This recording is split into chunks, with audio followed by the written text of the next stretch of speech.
The dollar Canada is trading near the lowest levels going back to November 2024, but is seeing modest bounce in trading here today. I'll talk to the technicals that are leading this currency pair in this video, so let's get started. I want to start by taking a look at the daily chart. And if you look at the daily chart and you just focus on this yellow area right through here, this lower yellow area right through here, there are a number of different swing highs that came into this area right through here, here, here.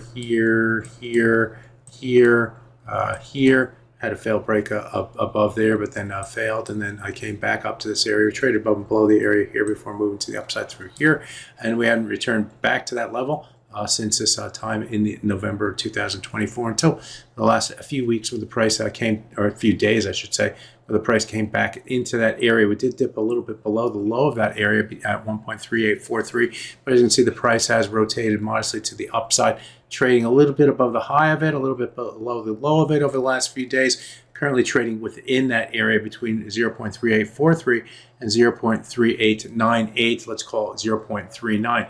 Going to the 4-hour chart, what does it look like off of that? Well, if you look at the low prices through here, you can see how the price also found support against 0.3813. So we broke through below that 38 level, but have other support targets down here at the 1.3 level that seem to be holding up the pair on the downside right here, here, and here, which need to be broken on the downside to increase the bearish bias. On the top side, remember we have the resistance at 0.39 area, and you can see the price has moved a little bit above that level, but backed off, currently trading at 0.3885 on the downside. If we do move above that 39 level, then the 61.8% retracement of the move up from the September low to the high price that we saw in the month of January this year comes into play at 0.39465.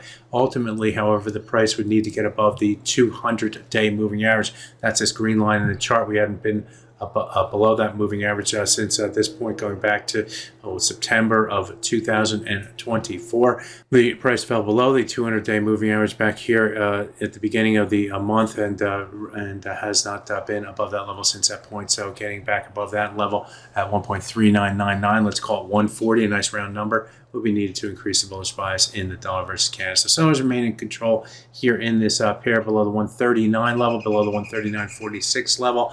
On the downside, need to get below 138.33 and then 138.13 to increase the bearish bias in that direction. My name is Greg Mikulowski. Good fortune to trading. Bye-bye now.